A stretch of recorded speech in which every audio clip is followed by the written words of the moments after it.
Kung bago ka pa lang sa aking YouTube channel, please subscribe at i-hit ang notification bell para updated ka sa aking bagong videos. Okay, welcome back mga ka-Presko. Dito pa rin sa Presko Balita. Okay po, ngayon pong linggo, September 14, 2025 ay panibago naman yung kwento. Yung ibibigay natin sa ating mga viewers ngayong tanghali. Ngayon po ay 11. Okay, 11 na po. At malapit na ngang magsisimula. Tutukan natin yung mga bagong updates dito pa rin sa sa ating tahanan. Well, anyways, ako po si Kenneth at ako pa rin na magbibigay sa inyo ng Preskong Balita.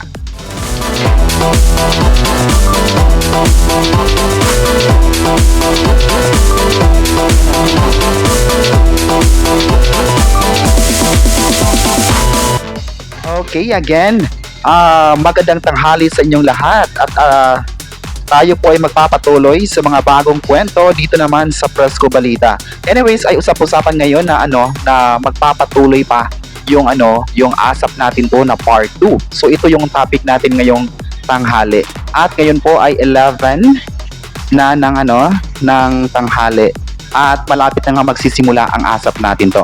Okay, so ayun sa chika natin, asap natin to inaabangan na ngayong araw. Okay, totoo yan kasi nga papatuloy nga ng asap natin to kasi nga nung last time nga ay marami nang naganap na mga eksena mula sa mga kapamilya artists at performers na nag-perform nga sa asap natin to England. Okay, at ngayon po ay sa pagpapatuloy natin ay may inaabangan naman yung mga kapamilya para sa mga performance, diba? Mga performances ng ilang kapamilya stars. At isa na nga dito, yung Kim Pao na talaga namang inaabangan ngayong tanghali ng September 14. Okay, so alam ko na marami ngayon kasi napanood ko yung teaser nga ng part 2 nila na aabangan talaga ito ng mga viewers kasi nga marami pang mga magaganap na mga performances mula sa mga ABS-CBN performers. Diba? Tulad na lang dito yung pag-perform nga ni na Kim Chiu at Paolo Abilino sa Birmingham. Sa BB Pulse sa Birmingham kasi nga isa ito sa mga artista ng ABS-CBN na talaga namang inaabangan ng mga viewers at lalong-lalo na yung mga Kim Pao fans na nakatutok pa rin ngayong tanghali. At ilang segundo na lang ay magsisimula na nga ang asap natin to part 2. At alam ko naman na marami talagang magaganap ngayong tanghali kasi nakatutok pa rin ngayon live yung mga audience, yung mga Kim Pao fans para sa kasi nga inaabangan nila sina Kim Chiu at Paolo Abilino at yung mga ilang kapamilya artist pa rin kasi nga balita ko maraming mga pasabog yung mga performers na ito kasi nga nung last time nga parang sa teaser na inilabas nila sa part 2 ay kakantahin din ng sikat na singer na si Clarice de Guzman yung kanta, yung soundtrack or original theme song ng The Alibi. Yan, isa din ito sa mga inaabangan ng mga Kim Pao fans ngayong tanghali po. At ito na nga, so malapit na nga magsisimula kasi nga ngayon 11:13 na ng tanghali at magsisimula na nga ang asap natin ito at sabay nating papanoorin yan mga ka-Presko.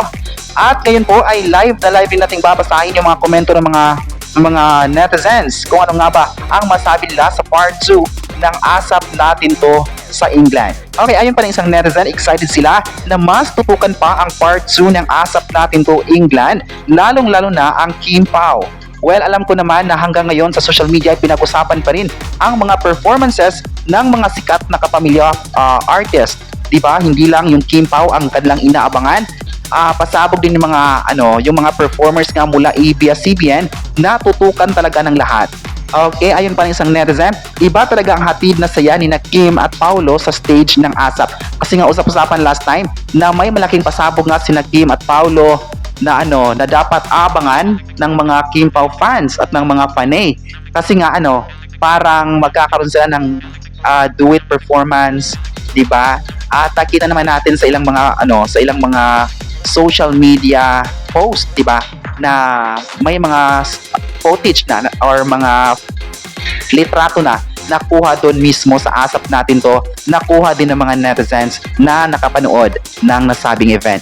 At ngayon po ay papanoorin pa rin natin yung mga full na video ni na Kim at Paulo, at alam ko na ngayon po mga kapresko ay inaabangan nyo, at isa ito sa mga inaabangan nyo, di ba, ang performances ng dalawang sikat na tandem na ito, di ba?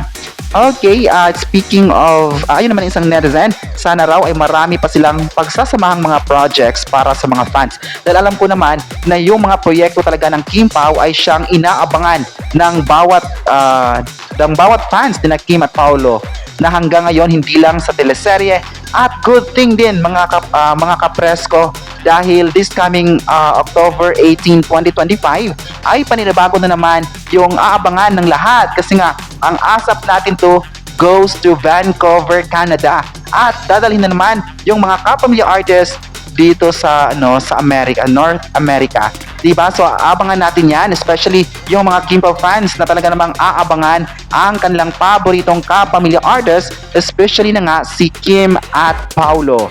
Alam ko naman na more kilig pa, kasi nga balita ko na sa performance mamaya ay kilig to the bones talaga.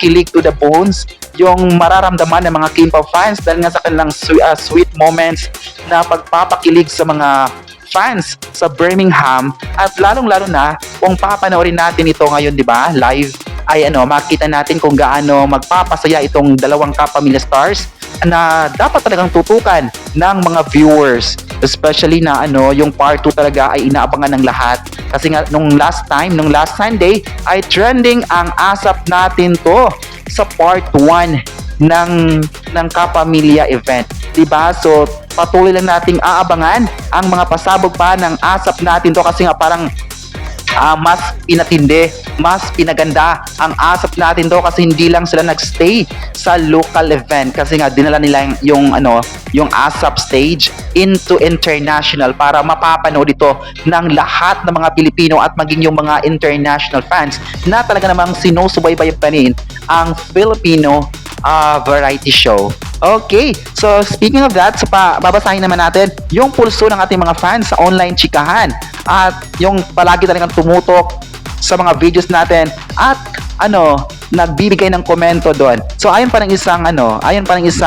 kay Herzel La Chica, I love Kim Pao, especially Kim from Riyadh, Saudi Arabia. Okay, thank you po. Kasi nga ipinakita niyo talaga ang pagmamahal sa Kim Pao. Hindi lang dito sa Pilipinas, kundi kang saang panig ka man ng mundo. Dahil talaga namang ipinakita mo ang support. Yan yung sinabi ko, di ba, last time, na yung Kim Pao ay hindi lang pang local, kundi international na yung dating.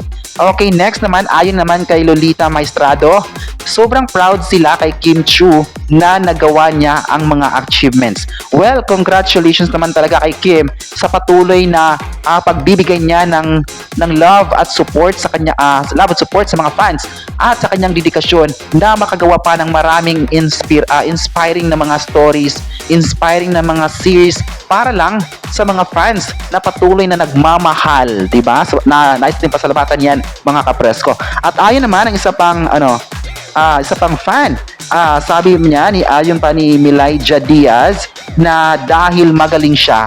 Yes, magaling naman talaga si Kim Chiu, di ba? Magaling siya sa larangan ng pag-arte, at kahit naman sa hosting at dance, di ba? Magaling siya sa lahat. At ito yung rason kung bakit minahal nyo yan mga kapresko, mga ka-Kim Pao fans. Minahal nyo ito si Kim Chiu. At hindi lang si Kim Chiu, pati na si Paolo Avellino. Okay, so ngayon pong tanghali po ay abangan natin yung pagsisimula ng ASAP natin to part 2, at alam ko na may excite kayo sa mga aabangan, especially sa Kim Pao, sa ibang mga music icons na talagang dapat nating susuportahan dito lang sa ASAP natin to live ngayon, Sunday. Okay, so ito lang muna ang ating balita ngayon sa pagsisimula ng ASAP natin to part 2, at enjoy watching mga kapresko sa pagsisimula ng part 2 sa ASAP natin to ngayon. At kayo mga kapresko, anong masabi nyo na inaabangan na nga ang ASAP natin to ngayong tanghali? I-comment na kung excited ka na ba na makitang mag-perform itong si Kim at Paulo, at huwag kalimutang i-subscribe ang ating YouTube channel.